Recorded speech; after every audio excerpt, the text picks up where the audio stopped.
I don't care which day you walk into a building. It has nothing to do with it. It's It not doesn't about save the you. Sabbath, it's about the King. Yes. It's the following his law is how you go to the Sabbath. And the Sabbath is a time for the beast to be restored into the image of God by their Creator, by acknowledging I am a beast and I need to worship my Creator and be restored.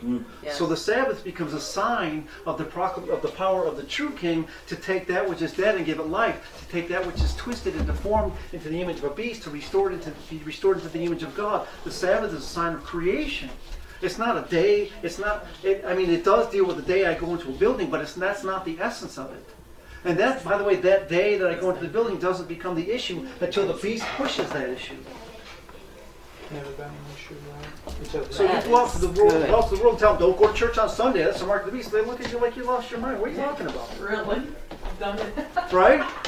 And by the way, are they right? Yeah. Oh, by the way, you can be as mean to people as you want. Doesn't matter. Prove it. Go spend some time with Adventists. You'll find how nice they are. Did I just say something bad? But the truth is, so we can treat people like garbage, but somehow that's not the mark of the beast. What? See, we've lost it. We need to get back to the essence of the gospel, which is the character of God, which is reflected and restored into those who worship Him by understanding the principles of the beast and understanding the principles of God. And then we will be proclaiming to people the truth that sets them free and transforms them.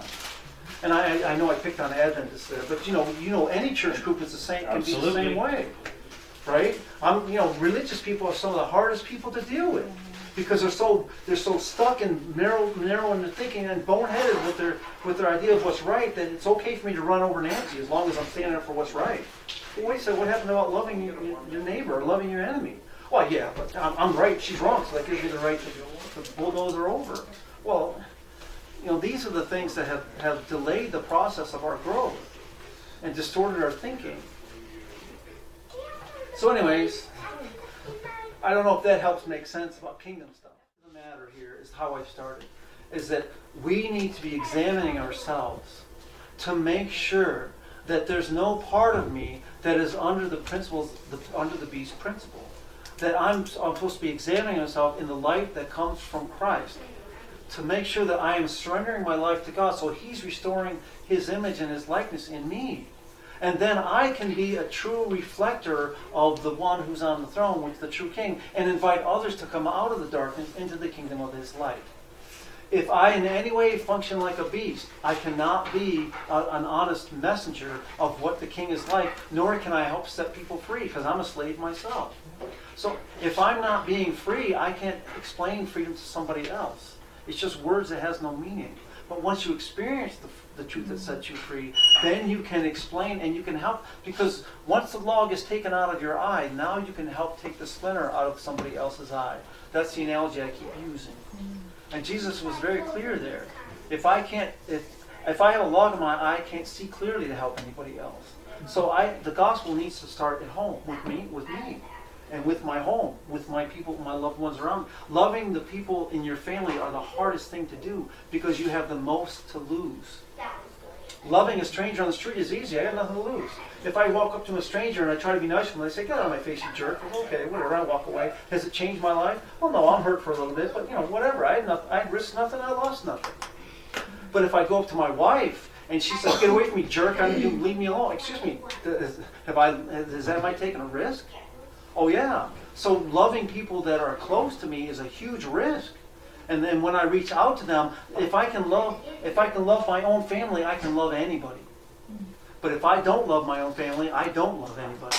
And anything else I do to anybody else is just a lie.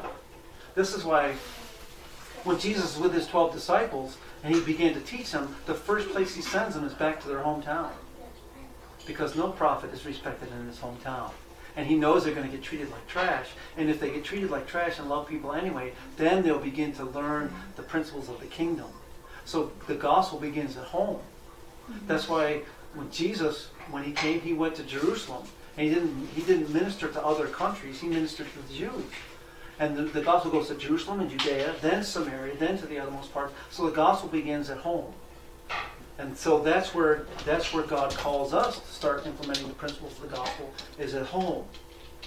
But if we do, don't expect everybody around you to be people are not going to like you. Well, this is what Jesus said, right? I He came says- to bring a sword, not a... Your enemies are going to be the members of your own I household. They're came going to to be set a against father you. against the son. Because all of a sudden, well, Right. look, we've been married for 30 years. We've always done it this way. Yeah, but I've changed my mind. That's not in harmony with the principles of the kingdom. Well, you're a jerk. Now you're changing on me. What's wrong with you? Everything was hunky-dory. Now what you're doing is making me uncomfortable.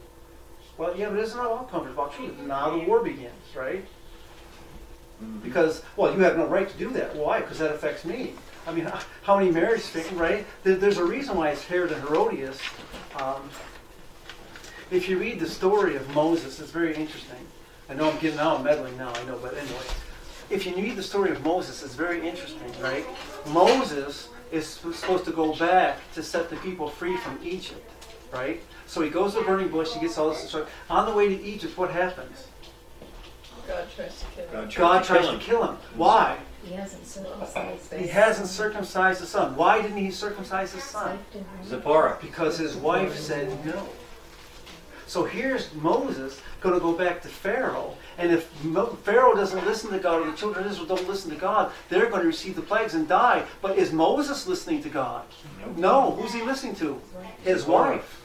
His wife disagrees. And by the way, his wife is stubborn. She's not giving in. No, I don't care. So God comes, he's going to kill Moses, and Zipporah knows exactly what's going on, so she circumcises her son and then throws it at the feet of Moses and says, "You're a bridegroom of blood. I don't want to do this. This is your fault." Right? So Moses has problems at home, and he needs to deal with those problems before he can go and proclaim freedom to the captives in Egypt. Yeah. Why is that story in the Bible? Because God's honest and he's real and he's telling us the gospel begins at home. And if I'm not willing to stand up to my spouse or to my children, then I'm not going to stand up to anybody. Well, they're going to be mean to me. I have to sleep on the couch. Well, whatever, sleep on the couch. That's what who cares. The truth is the truth. Right? Well, the harlot queen is going to pitch a fit. Well, let her pitch a fit. She'll either wake up or she'll check out. That's her choice. Right? Because if you love your father or your mother, your husband, your wife, your brothers, your sisters more than me, you are not worthy of me. That's what Jesus said. Take that. That's a hard saying. You love others more than me, you're not worthy of me. If you put someone else before me, then you're not part of my kingdom. Mm-hmm. That's amazing. Right. And what's amazing is if you actually listen to God, you'll actually start loving your wife the way she's supposed to be loved, with a true love. And the wife will start loving her husband the way he's supposed to be loved, with a true love. Because we can't really love apart from God. Right? So it would actually make our marriages richer. And Mrs. White says that the gospel, the family living the gospel, is the greatest demonstration of the gospel to this world. That's why Satan hates marriage. That's why he wants, especially Christian marriage. Trying to destroy it. He wants Christian marriages any way he can get to them. He wants them gone. So that's what my point is. When God calls you to grow, and you say, "Well, what areas in my life do I need to grow?" Well, okay, you can say that to me, but when you get home and you shut the door, you know what's going on in the dynamics of your family, and you know that that's not easy. Right? There's always conflict and disagreement, and how do you deal with that conflict and disagreement? And how do you go forward actually in love with each other, right? And actually loving each other rather than just enforcing your will on somebody else, which is the way we're used to doing it. Mm-hmm. See, this is where the gospel starts kicking in a practical sense. And when we learn again at home, now we're able to love anybody, and we're not going to cave in to anybody just because they pressure us. Does that make sense? So the eternal gospel affects every aspect of our lives, right? And this is where the challenge for us is to look at every aspect of our life. Is my life totally surrendered to the principles of God and His kingdom? And every one of us are saying, "No, I'm not ready." Aren't we? Yeah. Mm-hmm. Yeah, We have some growing to do. I think so. I think that growing takes place in Christ, and as He becomes King, then that which He has accomplished becomes available to me. Because there's no way I'm going to do this on my own. I'm not going to fix myself and make myself ready. It's impossible. That's not the gospel. And that's why I think the kingship of Christ and understanding the principles of His kingdom is the key to understanding the fulfillment of the plan of salvation. That's what I'm sharing with you. Well, I didn't really much care for the last growth spurt I had to go through.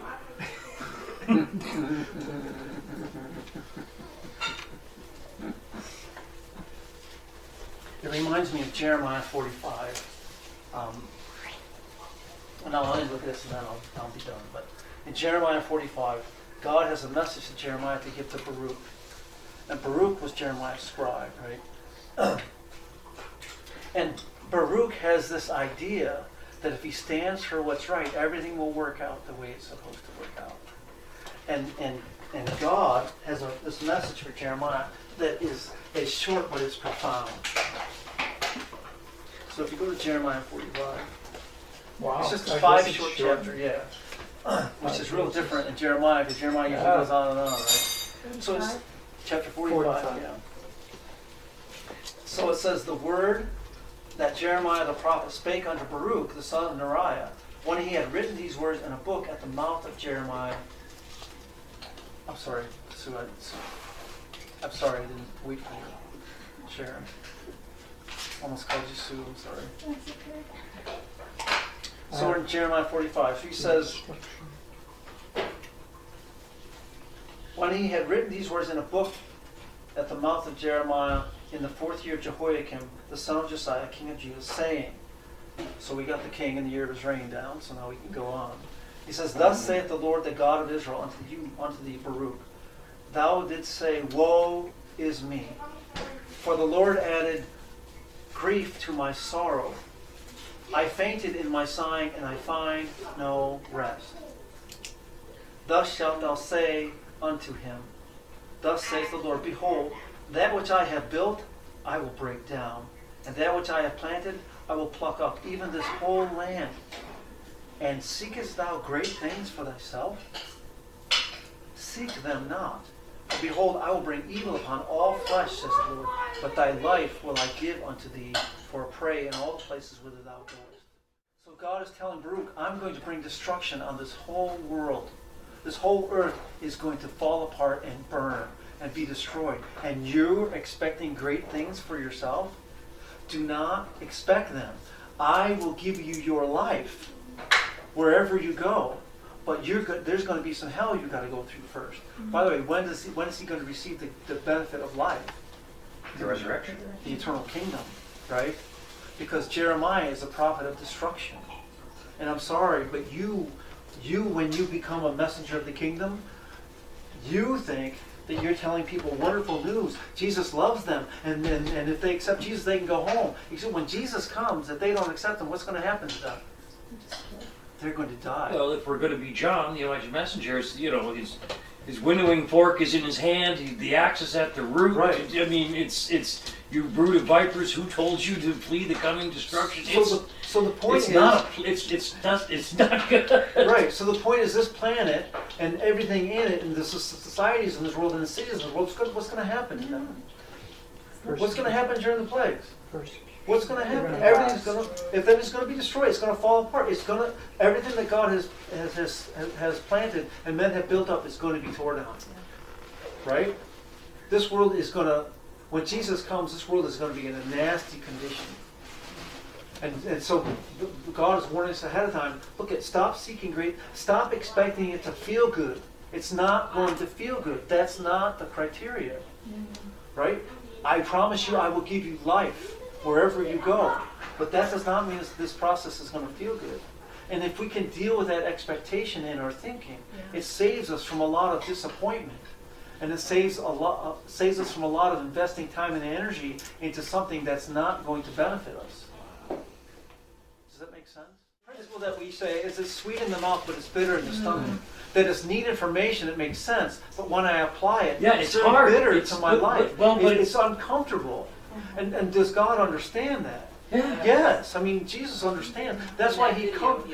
He says, I will not tempt you above. In the video, he understood it. Yes. In the video, what? In the video, she He wasn't there. Oh, you weren't there. Oh, were you in Barry? Oh, maybe. Yeah, it was in Barry. I In the saw video, Centerville. he said that it wasn't uncomfortable. God knew Right, I that saw it it, was yeah. uncomfortable for that woman. Right. He even said, if you want to leave, leave. Right. But this is it. Yeah. But this is truth. Right. Choice, Yes. right. Get a choice. You get Well, to it's choose. awesome that God says he will not tempt us above what we're able to bear. Yep. So just because it's uncomfortable, he's not going to allow us to be overwhelmed. Yeah. Mm-hmm.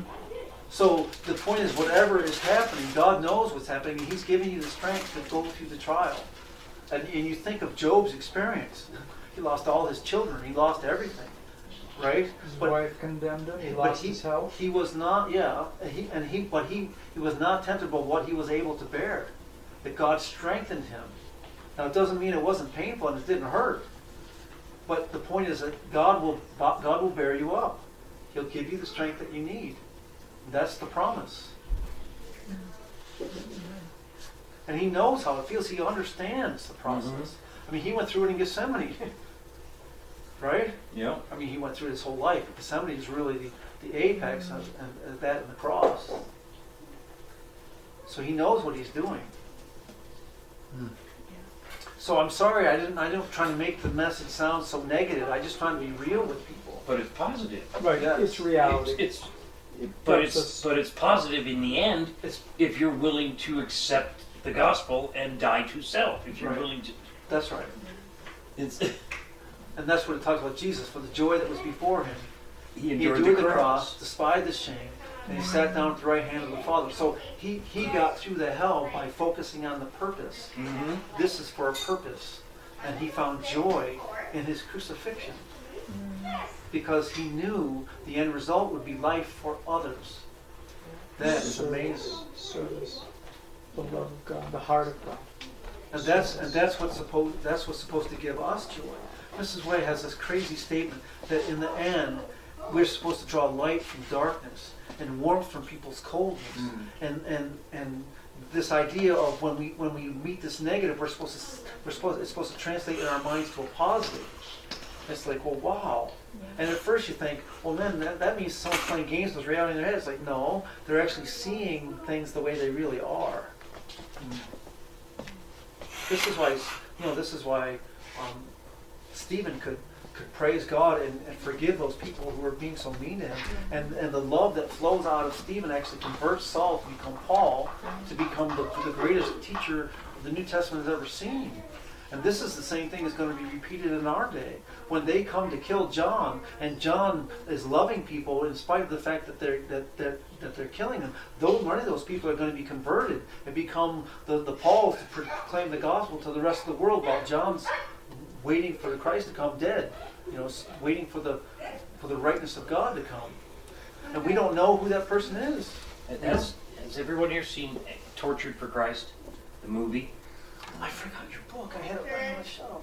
I'm sorry. Yeah, that's okay. But has everybody seen it or not? It's the story of the guy that ended up starting Voice of the Martyrs Radio.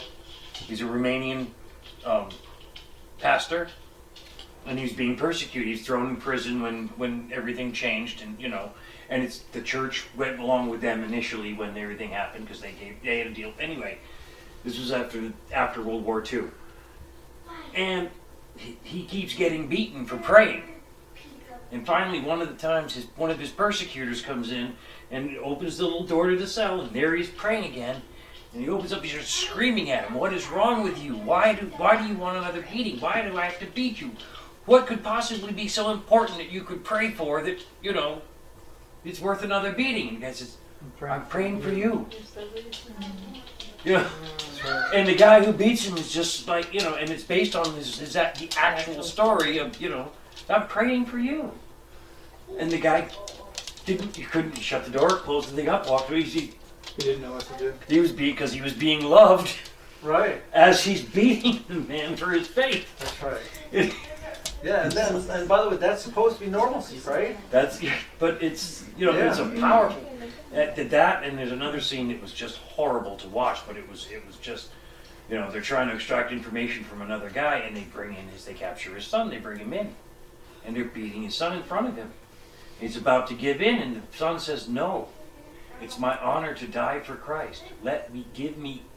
No, Father, please don't tell them. Let me bear this honor." And it's a horrible scene. It's so difficult to watch. But you wonder, is that going to be me? Do I have that in me? And that's when you go to God and say, I want, that's what I want, is that faith, that level. Yeah, just see this Don't seems deny so the power. this Yep. seems so foreign to us, but there's people All over the all over the world, world today that are dying. dying for For Christ. Christ. Yeah. So we have become so pampered in this country that our comfort level lowers just a little bit, and we're really ready to quit. But Satan has been killing God's people all over this world ever since time began, and he hasn't stopped. And signs and wonders are still being performed in other places because they have that solid faith, that they have that faith from that they haven't been watered down like we have. They read this book and they go, "Oh, I can pray and this will happen," and they pray earnestly with faith in righteousness, and stuff happens. Well, that day is coming. Day is coming back again. Yes. Sorry, but the power of Pentecost is coming back. But the hell of the Dark Ages is going to come Coming with with it. Mhm. because the two are always connected. That's how we know the exaltation of one king is connected to the exaltation of the other king, because that's what always happens. If there's great light, then there's going to be great darkness. And if there's great darkness, that's because there is great light. So what I'm sharing with you may be light to you, but that's why I'm trying to prepare you for the darkness that's coming. That's what Jesus tried to do, right? In this world you'll have trouble, but take heart. He tried to prepare his disciples for what was coming. Mhm. And so things are not going to work out the way that we plan. And our life is not going to, this Disney thing about living happily ever after, it just needs to go away. This is not reality.